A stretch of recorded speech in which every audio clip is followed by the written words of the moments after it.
Nouveau journal sur Eden TV, bienvenue à tous. Voici les titres de cette édition. Sous les feux de l'actualité, ce match nul des Buffles FC lors du tour préliminaire aller de la Ligue des Champions. L'équipe béninoise a été contrainte au nul, un but partout par l'ASEC Mimosa de la Côte d'Ivoire. Profonde mutation au sein des FCBE Foscori pour un Bénin émergent à l'occasion de leur deuxième congrès ordinaire tenu ce samedi à Parakou. Cette formation politique cesse d'être une alliance et se mue en parti politique. À la tête de la formation aussi, une nouvelle personnalité, Valentin Djenontin, désormais secrétaire exécutif national. Et vers la sécurisation du centre du Mali, l'opération annoncée janvier dernier devrait entrer dans sa phase active. Des moyens financiers nécessaires à sa mise en œuvre devraient être mobilisés cette semaine. Annonce du Premier ministre malien Soumeylou Boubèye Maïga dans le centre du pays à l'occasion d'une visite.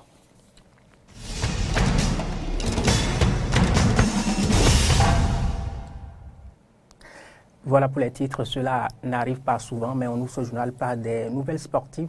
D'abord, le football et le tour préliminaire de la Ligue des Champions. Les Buffles FC du Bénin ont été contraints au nul ce dimanche à Cotonou par l'ASEC Mimosa de la Côte d'Ivoire au thème d'un match aller. Ce sont d'abord les Béninois qui ouvrent le score. But de Marcelin Coupeau, égalisation ivoirienne sur coup franc, comme vous allez le voir dans quelques secondes après donc l'ouverture du score. Du Bénin, de la part donc, des Buffles du Borgou, égalisation ivoirienne sur coup franc, une réalisation de Ahmed Touré, un but partout, score final. Les Buffles FC peuvent, malgré ce score, continuer à croire en une qualification en Côte d'Ivoire. C'est l'avis de leur président. C'est également la position du ministre en charge des sports, Oswald Omeki, qui reste quand même prudent. On les écoute. On a fait un match 1-1 à domicile. On ne doit pas se décourager, l'espoir est permis. Si les Ivoiriens peuvent faire ce score sur notre terrain, le ballon roule pour toutes les deux équipes. Il n'est pas question de se décourager. Écoutez, le match à Abidjan sera difficile parce qu'une fois encore, ce sera face à une équipe qui est une bonne équipe. Mais c'est du football, on a fait 1-1 ici. De mieux en mieux, la réalité des matchs à domicile n'existe plus au football. Et nous le constatons dans tous les pays, quand on se prépare bien, on peut faire un très bon résultat. C'est vrai qu'il y a l'avantage du public à domicile, mais s'ils ont fait 1-1 ici, c'est que nous pouvons faire le score là-bas aussi. Donc moi je reste confiant et surtout heureux que le Bénin ait retrouvé la compétition, content que les Buffles se soient bien comportés. Tout le monde disait qu'on ne tiendrait pas face à l'ASEC Mimosa, qu'on ait eu toutes ces crises et que maintenant on ait recommencé à jouer, qu'on soit en Coupe d'Afrique, en Ligue des Champions, en tour préliminaire et que ce soit 1-1 à domicile face à la SEC, je pense que c'est encourageant. On va continuer à soutenir les joueurs, soutenir les dirigeants, soutenir les équipes et je crois que par la grâce de Dieu, les expéditions qui viendront seront bonnes pour nous. Engagé aussi dans une compétition de club africaine, Energy FC, cette seconde équipe béninoise disputait samedi sa rencontre à l'aide du tour préliminaire, mais en coupe de la CAF. Succès 1-0 des footballeurs d'Energy, de quoi rendre heureux le plus haut responsable qui rêve déjà du prochain tour de la compétition. Propos recueillis par Laurent Toninques et Frédéric Fiossi. Ce retour en compétition africaine commence par une victoire. C'est vrai, c'est 1-0, le match va être difficile au retour, mais c'est 90 minutes en Guinée comme 90 minutes d'ici. On a gagné 1-0 ici, on a raté beaucoup d'occasions. Ça veut dire que si on est concentré, on peut gagner ou faire un bon score et se qualifier pour la suite. Energy FC, à travers la victoire d'aujourd'hui, montre de quoi est capable nos clubs et a montré effectivement que c'est dans un secteur éminemment prioritaire pour notre pays qu'est l'énergie. Et la première mi-temps a été très dynamique et on sent dans la deuxième partie qu'on manque un peu de compétition. Mais la dynamique insufflée par le nouveau gouvernement et le nouveau ministre des Sports va permettre rapidement d'aller à un niveau très haut en compétition internationale. Moi, je vous assure que j'ai confiance en l'avenir, j'ai confiance en ce club-là et de ce que ça peut faire pour les années à venir. Nous y avons cru personnellement. Et aujourd'hui, vous voyez, nous avons la victoire. Afia FC n'est pas une moindre équipe, mais cependant, vous avez vu que c'est le football et une fois qu'on nous a donné l'occasion, on a concrétisé. Donc, c'est vous dire qu'il faut qu'on travaille davantage pour que les compétitions soient très bonnes, que ce stade se remplisse comme par le passé, c'est vraiment notre souhait. Match retour pour l'équipe béninoise dans quelques jours. Ce sera donc en Guinée. Quelques mots de sport encore. Il concerne l'équipe féminine irakienne d'haltérophilie, la seule dont dispose le pays. Vous verrez des femmes irakiennes qui se battent pour le rayonnement de leur sport, malgré le manque de moyens de toutes sortes. Et leur combat porte ses fruits. Reportage. Ces jeunes femmes sont la seule équipe féminine irakienne d'haltérophilie. Chaque jour, pendant 3 heures, elles s'entraînent dans cette salle vétuste du quartier populaire de Sadr City. Hoda, 21 ans, est la première haltérophile à avoir rejoint l'équipe à sa création en 2011. Certains disent que je défie les hommes, que les femmes ne font pas d'haltérophilie. Je leur dis non, je défie les hommes et nous pouvons faire tout ce qu'ils font. S'ils pratiquent ce sport, alors nous aussi. Il n'y a pas de différence entre les hommes et les femmes. C'est Abbas Ahmad, ancien entraîneur chez les hommes, qui a été appelé par la fédération pour former une équipe féminine. Mais il a dû composer avec un manque de moyens et d'infrastructures. Selon lui, aucune instance officielle n'a dédié de fonds à l'haltérophilie féminine. Si nous avions plus de soutien, nous pourrions être au même niveau que les équipes internationales et disposer d'équipements modernes. Mais, malgré les ressources limitées, nous continuons à travailler dur et à participer à des compétitions internationales. Leur travail a porté ses fruits. L'année dernière, les 8 jeunes femmes se sont envolées pour les compétitions asiatiques. Elles sont revenues les mains pleines de médailles. L'haltérophilie leur permet aussi de rendre les fins de mois moins pénibles pour leurs familles. Le club sportif Al-Shorta, qui parraine l'équipe, assure un salaire mensuel allant de 400 à 800 $.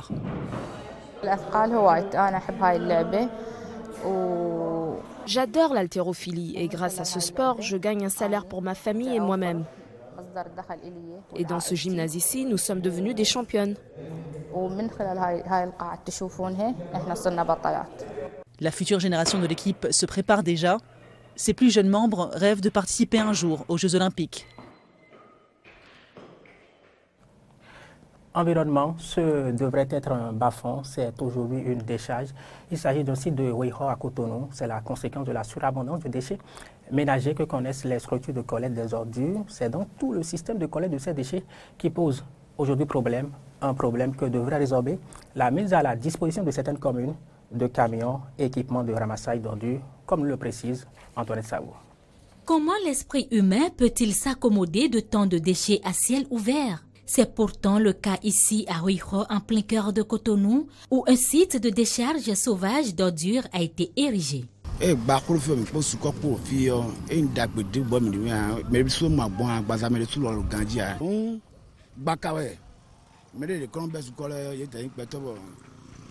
En vivant dans cet environnement, nous ne sommes pas à l'aise. Tous les jours, il faut aller à l'hôpital à cause des déchets et les eaux usées. Ici, c'est un bas-fond que les agents de pré-collecte de déchets ont bouché. Pendant la saison pluvieuse, nous n'avons plus la paix à cause de l'inondation, ce qui nous empêche parfois de dormir dans les chambres.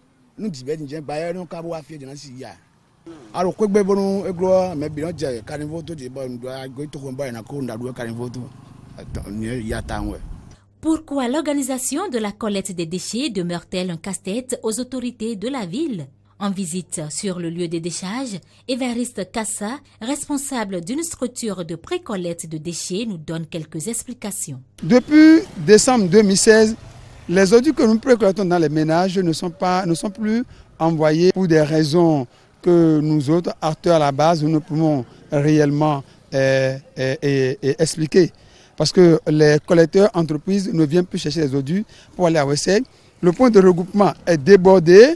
Et là, la population chasse les pré-collecteurs et ils sont obligés d'aller dans les bas-fonds, d'aller dans les lieux où ils ne devraient s'y rendre. Il évoque également d'autres raisons. Je peux vous dire qu'au jour d'aujourd'hui, plus de 4 ans que le PGMI est arrivé, on n'a pas senti quelque chose proche et qui améliore l'activité. Ce PGMI qui nous a obligés à aller en GIE, à la séance de validation de ce rapport, dans lequel il y a GIE, il y a coton stratégique, il y a même convention, on va signer avec la mairie. Nous avons invalidé ce rapport-là. Mais dites-vous, c'est ce rapport qui continue à faire son chemin. La gestion des déchets confiée aux responsables du projet d'urgence de gestion environnementale en milieu urbain PUGEMU serait remise en cause alors qu'un site a été construit à Weiho depuis 1989 où les pré-collecteurs devraient déverser les déchets qui seraient ensuite convoyés vers le lieu d'enfouissement de Wessé. Selon les propos de ce responsable de pré-collecte de déchets, le site n'est plus fonctionnel depuis 2016. Conséquence, ces agents déversent des tonnes de déchets solides ménagers par jour dans la nature. Malheureusement, ce sont les bas-fonds qui servent des lieux de décharge. Face aux risques environnementaux et sanitaires, le ministère du Cadre de vie et du Développement durable, avec l'accompagnement du PUJEMU, a procédé ce 30 janvier 2018 à la remise des camions en plurol pour l'assainissement des villes du Grand Lukwi. Le PUJEMU a mené dans les 5 communes bénéficiaires du projet des activités qui ont permis d'améliorer les différents maillons de la filière, à savoir la pré-collecte, la collecte, le transport et l'évacuation de ces déchets jusqu'à l'enfouissement. Ma satisfaction est d'autant plus grande que ces matériels et infrastructures contribuent à la concrétisation des ambitions d'amélioration des conditions de vie par l'angle de l'assainissement du cadre de vie des populations. Plus de 5 milliards de francs CFA ont été mobilisés selon le ministre du Cadre de vie pour faciliter le transfert des déchets des points de regroupement aux centres de traitement et des centres de traitement au lieu d'enfouissement. La bonne gestion de ces fonds et cette volonté du gouvernement permettront aux populations de contenir et de mieux gérer à l'avenir les déchets dans la municipalité de Cotonou. Politique à présent, c'est une véritable meute qui s'est opérée à Parakou chez les forces Kori pour un Bénin émergent à l'occasion de leur dernier congrès ordinaire. La formation politique cesse d'être une alliance pour devenir un parti politique. C'est aussi une information importante. Valentin Dianontin tient les rênes du parti en qualité de secrétaire exécutif national. Vedette de cette rencontre, Boni Yahi, l'ancien président de la République qui a dirigé le Bénin en 2006 et 2016, qui s'est illustré par son discours dans lequel il promet porter à la connaissance de son successeur, Patrice Talon, les préoccupations des Béninois. Politique en dehors du Bénin, la sécurisation du centre du Mali, c'est une question de temps. Une nouvelle annonce relative à l'opération a été faite ce dimanche à Mopti, au centre du pays, par le Premier ministre Soumeilou Boubei Maïga. Il promet des moyens financiers pour l'opération dans une zone où les djihadistes sont très actifs. Ces moyens devraient être mobilisés cette semaine. On parle d'un demi-milliard de francs CFA pour soutenir les actions de l'armée. On parle aussi de mobiliser à terme 4000 militaires pour la sécurité du centre du Mali. On écoute le Premier ministre malien. Qui est aujourd'hui une région martyrisée. À longueur de journée, du sang, des larmes. Et à un moment donné, nos populations avaient pensé, et certains pensent encore, que les autorités du pays les ont abandonnés. Nous avons décidé de créer des cadres de dialogue avec tous les groupes, avec tous les citoyens qui renoncent à la violence. Nous le ferons avec l'appui de partenaires comme le Centre de dialogue humanitaire, avec l'appui de la mission de réconciliation, d'appui à la réconciliation. Et en Afrique du Sud, c'est le vice-président Cyril Ramaphosa qui souhaite mettre un terme à la crise qui divise son parti, l'ANC, crise liée aux négociations adossées au départ du palais présidentiel de Jacob Zuma. Le chef du Congrès national africain a souhaité dimanche faire partie au plus vite Zuma, dont le pouvoir est cité dans de nombreux scandales de corruption. L'organe principal de l'ANC peut décider de rappeler le chef de l'État, comme ce fut le cas en 2008 avec Thabo Mbeki. Il pourrait aussi déposer une motion de défiance contre Zuma au Parlement. Il peut encore engager une procédure de destitution du président de la République, mais Zuma, jusque-là, a catégoriquement refusé de lâcher le pouvoir. Les pourparlers irrelatifs se poursuivent. Je vous propose d'écouter quelques réactions sur la situation en Afrique du Sud. Madiba était pour une lutte contre la corruption, contre le vol. Madiba était pour l'unité. Il a défendu l'amour, l'antiracisme, le non-sexisme et la prospérité. Depuis qu'il a succédé à M. Zuma, j'espère toujours qu'il va créer plus d'emplois pour nous, plus particulièrement dans les ghettos. On a du mal à trouver un travail. Le président Zuma a terminé son mandat. Maintenant, il est censé partir. C'est la fin de cette édition. Merci de l'avoir suivi. Continuez de nous suivre sur notre site internet également, benin-eden.tv.